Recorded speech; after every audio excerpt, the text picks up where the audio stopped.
हाय friend, मैं Dheeraj Kumar read and pass GS में फिर से एक बार आपका स्वागत करता हूं।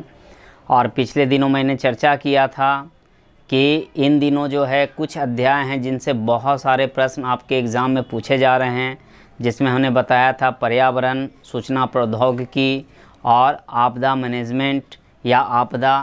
तो ये कुछ ऐसे चैप्टर हैं जिनसे बहुत सारे प्रश्न आपको पूछे जाते हैं।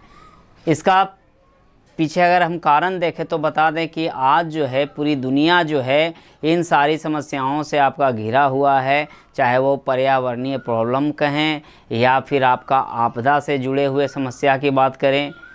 तो इसे पूछे जाने के कारण यह है कि जो भी बच्चे तैयारी करते हैं कंपटीशन के, वो इसके बारे में गहन अध्ययन करें ताकि वह उस पद पे जाएं तो इन सारी समस्याओं से उसे अनभिज्ञ न रहे और किसी प्रकार का कठिनाई का सामना ना करना पड़े।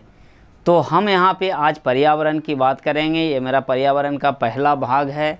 काफ़ी गहराई से पढ़ेंगे हम लोग, हर क्वेश्चन को समझते चलेंगे और पिछले वर्षों में जो आपका प्रश्न पूछा गया है उस पर हम लोग गौर करेंगे। तो सबसे पहले हम पर्यावरण का चर्चा करते हैं और समझते हैं कि पर्यावरण है क्या। तो मित्रों बता दें कि हमारे चारों ओर का आवरण, जिसका प्रभाव जो है हम जीव जंतु पर प्रति क्षण पड़ता है, उसे हम पर्यावरण का घटक कहते हैं।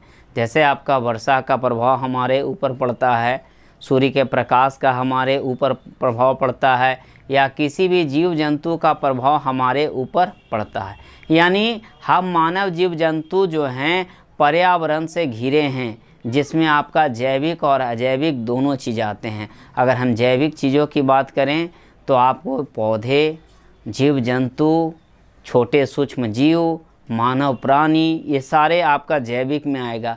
अजैविक में कहें तो वर्षा, आर्द्रता, तापमान, इसका भी पहाड़, पर्वत, नदियाँ, इसका भी प्रभाव हमारे ऊपर कहीं ना कहीं पड़ता है। तो ये सारे को हम अगर मिला दें तो इसको हम लोग एक पारिस्थितिकी तंत्र कहते हैं, यानी एक ऐसा तंत्र जिसमें हम एक दूसरे के बिना न रह सके न जी सके, है ना। तो यहाँ पे आपका देखिए बहुत सारे बिंदु है जिसको हम लोग समझेंगे। और आपको बता देते मित्रों कि आज़ादी के पहले या फिर औद्योगिक क्रांति के पहले की बात करें तो वहाँ पर जो पर्यावरण जो है उसका जो रिलेशन था मानव जाति के साथ, वो बहुत आपका सौहार्दपूर्ण था, मित्रतापूर्वक था। लेकिन जैसे ही औद्योगिक क्रांति आई और पर्यावरण का शोषण किया जाने लगा, तो वहाँ पर हमारा और पर्यावरण का जो रिलेशन है वो बिल्कुल आपका एक दुश्मन की तरह बना। यानी कहें कि आज के डेट में पर्यावरण का सबसे बड़ा अगर दुश्मन कोई है तो वो है मानव। आपको बता दें कि हमारे सूर्य के चारों ओर 8 ग्रह जो है चक्कर काट रहे हैं, और पृथ्वी ही एक ऐसा ग्रह है जहाँ पर आपके जीव जंतु हैं और जल है। यानी कहने का मतलब है कि 8 ग्रह में केवल आपका पृथ्वी है जहाँ पर आपके जीव जंतु हैं। और आपको बता दें कि पृथ्वी इतनी बड़ी है, लेकिन इस पृथ्वी का एक बड़ा सा भूभाग पर आपका जल है, लगभग 71% पर, और बहुत सारे भूभाग ऐसे जो हैं आपका अजैविक चीज़ों से भरा पड़ा है। यानी एक छोटा सा क्षेत्र पर ही हम जीव जंतु निवास करते हैं। और आपको बता दें कि इस धरती का मानव एक ऐसा प्राणी है जो सबसे बाद में उसका निर्माण हुआ है, और यही मानव जो है इस पर्यावरण को बचा सकता है।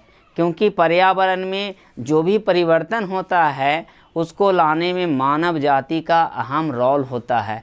और मानव जाति पर्यावरण में किसी प्रकार का अगर प्रभाव डालता है या लाता है तो उसका प्रभाव जो है अन्य जीव जंतुओं पर पड़ता है।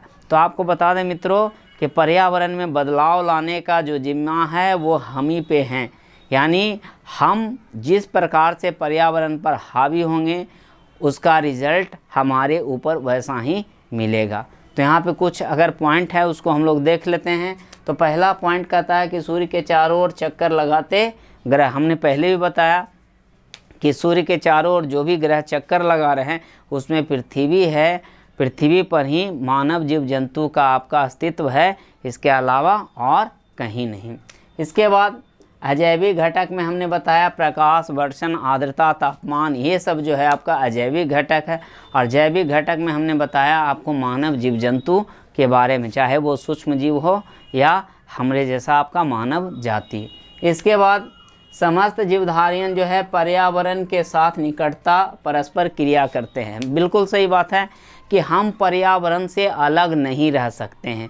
आप कल्पना कर लीजिए कि अगर 1 मिनट के लिए ऑक्सीजन खत्म हो जाए तो आप सोच लीजिए क्या क्या बड़ी बड़ी घटनाएं हमारे धरती पर घटना शुरू हो जाएगी। यानी जैसे ही ऑक्सीजन घटा तो आपका देखिएगा आग जलना बंद हो जाएगा, मानव सांस लेना बंद कर देगा। यानी आप देखेंगे कि मिनटों में आपका हजारों लाखों जीव का अस्तित्व भी यहाँ से मिट जाएगा। तो आप समझ सकते हैं कि पर्यावरण के साथ कितना मेरा मध्यम संबंध है। अगर इसमें जरा सा भी छेड़छाड़ किया गया तो इसका सीधा सा प्रभाव जो है हम जीव जंतु पर पड़ता है। इन दिनों आपने देखा कोरोना काल में कि ऑक्सीजन का क्या महत्व रहा। यानी इस धरती पर सबसे है ना सटे हुए भाग में कहें तो ऑक्सीजन का इतना परसेंटेज रहने के बावजूद भी जो है हम इन दिनों जो है ऑक्सीजन से ग्रसित रहें। यानी कहने का मतलब है कि आप यहाँ पे ऑक्सीजन के महत्व को समझ सकते हैं। इसके बाद पर्यावरण का कार्य प्रणाली प्राकृतिक नियमों से संचालित होता है। सही, हमने पहले भी बताया कि पर्यावरण का जो संचालन एक नियम सिद्धांत के तहत होता है। अगर आपका वायुमंडल में 78% आपका कार्बन डाइऑक्साइड है, 21% आपका ऑक्सीजन है, अगर इसको अनबैलेंस कर दे तो तुरंत इस पर हमारे ऊपर प्रभाव पड़ना शुरू हो जाता है। यानी कहने का मतलब है कि आप अगर CO2 का मात्रा बढ़ा दें या किसी भी एक गैस का मात्रा बढ़ा दें तो सीधा सा जो पर्यावरण है उस पर प्रभाव पड़ना शुरू हो जाता है ना। तो आप देख रहे हो कि अभी जो आपका ग्लोबल वार्मिंग जैसी समस्या जो आ रही है तो उसके पीछे कारण है आपका CO2 का गाढ़ापन होना या बढ़ना। तो यहाँ पे आप समझ सकते हो कि किसी भी प्रकार का जो आपका संचालन होता है एक सिद्धांत और नियम के तहत होता है। पर्यावरण अपार शक्ति का भंडार है, बिल्कुल सही बात है। हम यहाँ पे पर्यावरण से ही अपनी बुनियादी आवश्यकताओं की पूर्ति करते हैं। जैसे आप जल लेते हैं, भोजन करते हैं, या फिर जितने भी न्यूट्रिशन आपके बॉडी में जाते हैं वो पर्यावरण से ही जाते हैं। और अगर हम इस न्यूट्रिशन को नष्ट कर दें या एक चीज़ भी हटा दीजिए, हवा को हटा दीजिए, तब भी देख लीजिए कितना बड़ा आपका समस्या उत्पन्न होकर के आपके सामने आएगा। ऑक्सीजन को हटा दीजिए या फिर जो भी आपका खाद्य पदार्थ है उसको हटा दीजिए। तो आपको यहाँ पे बता दीजिए ऊर्जा का एक बहुत बड़ा भंडार है हमारा पर्यावरण, है ना। इसके बाद आदि मानव और पर्यावरण के बीच में जो कार्य होता था, प्रारंभिक काल की बात करें जब लोग जंगल में रहते थे तो आपको बता देते हैं कि वहाँ पर जो आपका मानव था उसका और पर्यावरण में बहुत ही गहरा रिलेशन था और दोनों एक दूसरे को है ना पाता और दाता के रिलेशन में जीता था। यानी आदि मानव जो है पर्यावरण को भी कुछ देता था और पर्यावरण मानव को तो देता ही था। यानी दोनों के साथ जो रिलेशन था वो पारस्परिक जो संबंध था काफ़ी मधुर था, काफ़ी बेहतर था, जिसके कारण किसी प्रकार की वहाँ पे समस्याएं उत्पन्न नहीं होती थी। तो वहाँ पे जो आदि मानव का जो रिलेशन कैसा था वो बिल्कुल मधुर था। लेकिन जैसे ही आपका औद्योगिक क्रांति हुआ वैसे ही मानव और पर्यावरण के बीच में एक युद्ध सा छिड़ गया।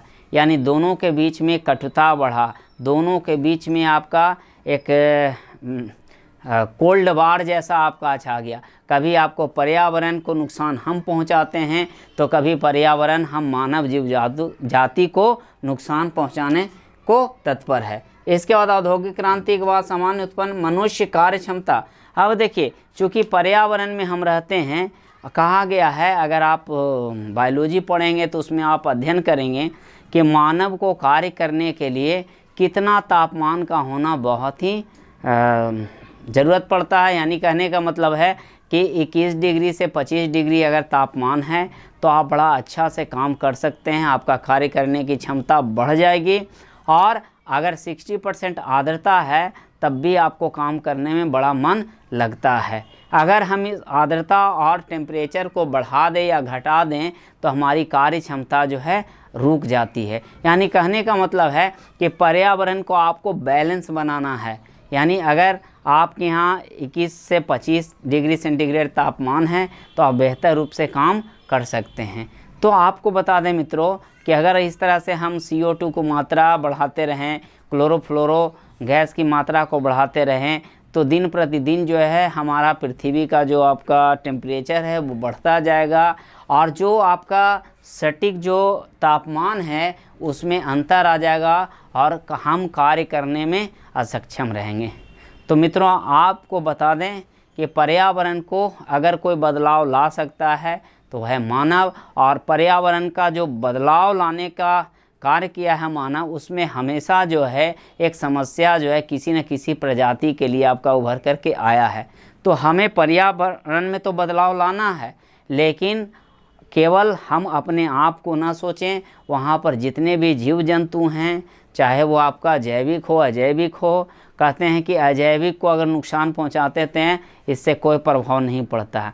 आप एक कल्पना कीजिए कि अगर आप अभी हिमालय पर्वत को हटा दीजिए तो आप देखिएगा कि उससे बहुत सारी समस्याएं आपके सामने उभर कर के सामने आ जाएगी। आपके यहाँ जो बारिश होती है वो आपके यहाँ बारिश नहीं होगी, वो आपका चाइना चला जाएगा, यानी रूस के साइबेरियन प्रदेश की ओर चला जाएगा। और दूसरा जो साइबेरियन प्रदेश जो ठंडी हवाएं हैं वो आपका डायरेक्ट आपके यहाँ इंटर्न हो जाएगा। तो ऐसा नहीं कि आप अजैविक चीज़ को नुकसान पहुंचाते हैं तो उससे इफ़ेक्ट नहीं पड़ता, उससे भी इफ़ेक्ट पड़ता है। आपको बता दें कि आज विश्व में जो है सबसे ज़्यादा वर्षा जो है पर्वत के सहारे ही होता है, यानी पर्वतीय वर्षा ही होता है। अगर आप पर्वत को नष्ट कर देते हैं तो बताइए क्या आपके यहाँ सही रूप से बारिश हो पाएगी? नहीं हो पाएगी। तो मित्रों पर्यावरण को हर हाल में बचाना है। तो हम लोग हर दिन पर्यावरण से रिलेटेड बहुत सारे प्रश्नों का अध्ययन करेंगे और इस पे हम लोग कंसेप्ट बनाएं ताकि इससे पूछे गए प्रश्नों को हम आसानी से सॉल्व कर सकें। तो आप इसको गौर से पढ़िएगा और जिसने भी अभी रीड एंड पास जी इसको सब्सक्राइब नहीं किया है सब्सक्राइब करिए, शेयर करिए, लाइक करिए, ताकि हम इसी प्रकार से वीडियो आपके पास बनाते रहें, है ना। धन्यवाद।